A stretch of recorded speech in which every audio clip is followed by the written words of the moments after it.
Firman Tuhan pada hari ini di dalam Roma pasal yang ketiga, ayat yang ke-23 sampai pada ayat yang ke-24 berbunyi demikian. Karena semua orang telah berbuat dosa dan telah kehilangan kemuliaan Allah, dan oleh kasih karunia telah dibenarkan dengan cuma-cuma karena penebusan dalam Kristus Yesus. Di dalam seluruh pasal yang ketiga ini, Rasul Paulus membahas tentang siapa orang Yahudi, dan yang kedua, siapa manusia itu.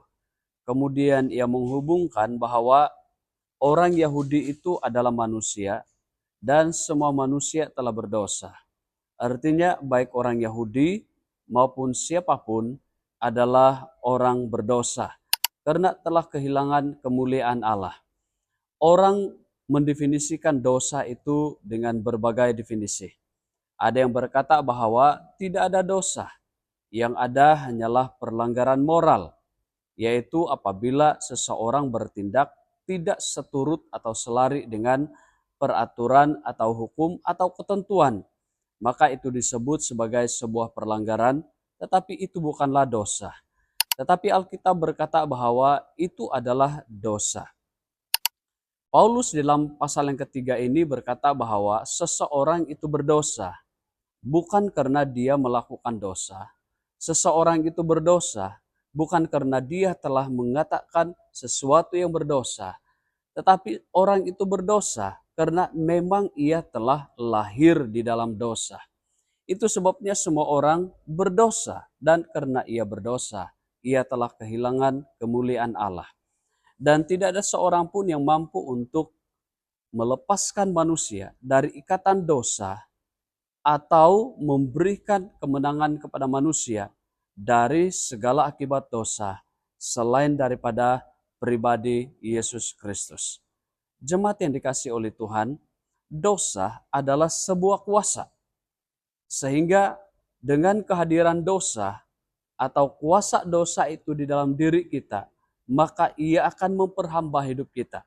Dan sebagai bukti bahwa orang itu dikuasai dosa adalah dia suka melakukan hal-hal yang bertentangan dengan kehendak Allah. Sama ada ia berbohong, atau ia mencuri, atau ia melakukan hal-hal yang lain. Semua itu adalah sebagai satu tanda bahwa orang itu diperhamba oleh kuasa dosa. Oleh karena itu, pada waktu kita minta diampuni oleh Tuhan dari dosa, kita tidak sekadar minta diampuni dari dosa, tapi kita perlu berdoa supaya kita dilepaskan dari kuasa dosa. Jadi ingat, bukan sekadar minta diampuni dari dosa, tetapi kita perlu berdoa supaya kita dilepaskan dari kuasa dosa. Karena itu, kecenderungan manusia yang berdosa adalah bukti bahwa memang manusia itu telah lahir di dalam dosa. Ada orang yang berkata bahwa manusia yang lahir itu tanpa dosa. Tetapi kita dapat melihat bahwa semua orang yang dilahirkan cenderung suka melakukan dosa.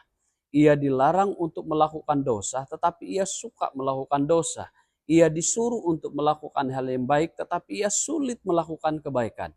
Jadi semua bukti praktik yang kita lihat dalam hidup seharian adalah bukti bahwa manusia telah dipengaruhi atau dikuasai oleh kuasa dosa.